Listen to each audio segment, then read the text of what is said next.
Yes yes, aha igitaramo rwose ni ubushyuhe ngira ngo murakomeza kwihera ijisho. Uyu ni umukobwa bwiza muzi rwose, umuhanzikazi nyarwanda aharimo rwose ajya akazi gake abyinisha abana b'abasore. Ahangaha ari kubona ko umusore yatinye kumubyinisha, afata ahangaha ushobora kuba afite ubwenge, ariko mu bigaragara abasore bakomeje gutinya. Nyamuneka ushobora kubyinisha ahangaha umuntu bikarangira sheri wowe byanze.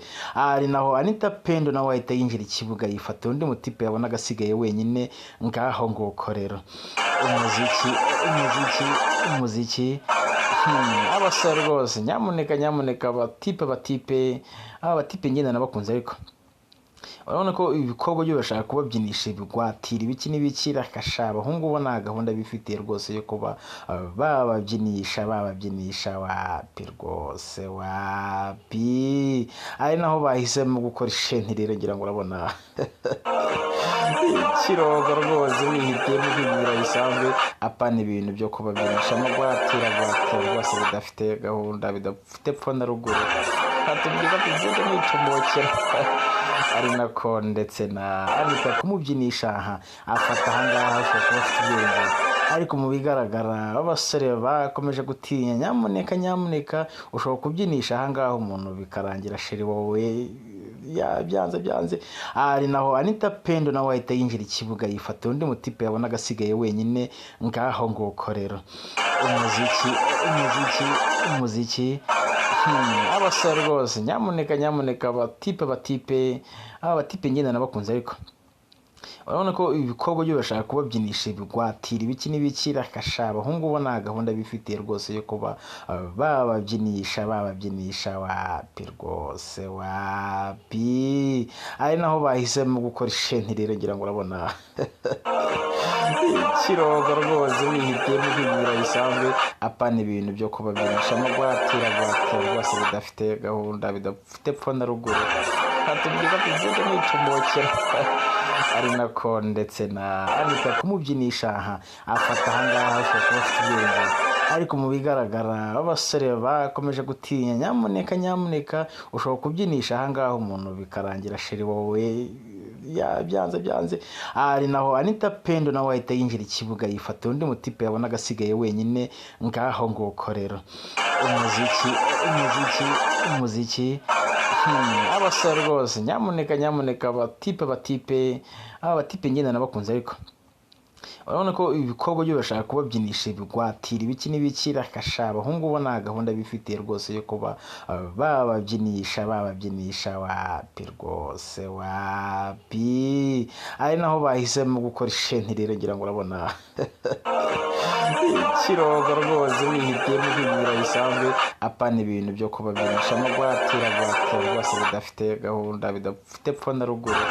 Hatubwira tuvuge n'icumokera ari nako ndetse na Anita kumubyinisha, afata ahangaha ushobora kuba afite ubwenge, ariko mu bigaragara abasore bakomeje gutinya. Nyamuneka ushobora kubyinisha ahangaha umuntu bikarangira sheri wowe byanze. Ari naho Anita Pendo nawe ahita yinjira ikibuga, yifata undi mutipe yabona agasigaye wenyine ngaho nguko rero. Umuziki abasore rwose, nyamuneka abatipe ngenda nabakunze, ariko urabona ko ibikorwa byo bashaka kubabyinisha ibigwatira ibiki n'ibiki rakasha. Abahungu bo nta gahunda bifitiye rwose yo kuba bababyinisha wapi rwose, wapi. Ari naho bahisemo gukora ishenti rero, ngira ngo urabona ikirogo rwose wihitiyemo ibintu bisanzwe, apana ibintu byo kubabyinisha no gwatira rwose bidafite gahunda, bidafite pfo na ruguru. Hatubwira tuvuge n'icumokera ari nako ndetse na Anita kumubyinisha, afata ahangaha ushobora kuba afite ubwenge, ariko mu bigaragara abasore bakomeje gutinya. Nyamuneka ushobora kubyinisha ahangaha umuntu bikarangira sheri wowe byanze. Ari naho Anita Pendo nawe ahita yinjira ikibuga, yifata undi mutipe yabona agasigaye wenyine ngaho nguko rero. Umuziki abasore rwose, nyamuneka abatipe ngenda nabakunze, ariko urabona ko ibikobwa byo bashaka kubabyinisha ibigwatira ibiki n'ibiki rakasha abahungu bo nta gahunda bifitiye rwose yo kuba bababyinisha wapi rwose wapi, ari naho bahisemo gukora ishentirero ngira ngo urabona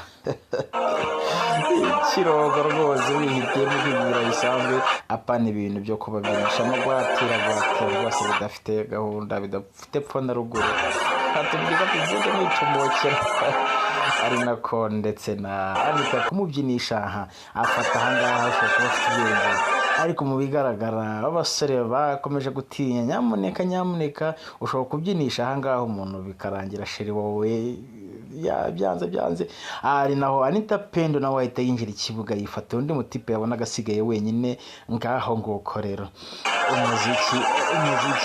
umuziki abasore rwose nyamuneka abatipe ngenda nabakunze, ariko urabona ko ibikobwa byo bashaka kubabyinisha ibigwatira ibiki n'ibiki rakasha abahungu bo nta gahunda bifitiye rwose yo kuba bababyinisha wapi rwose wapi, ari naho bahisemo gukora ishentirero ngira ngo urabona ikirogo rwose wihitiyemo ibintu bisanzwe apana ibintu byo kubabyinisha amagwatira rwose bidafite gahunda bidafite epfo na ruguru hatubwira tuvuge n'icumokera ari nako ndetse na Anita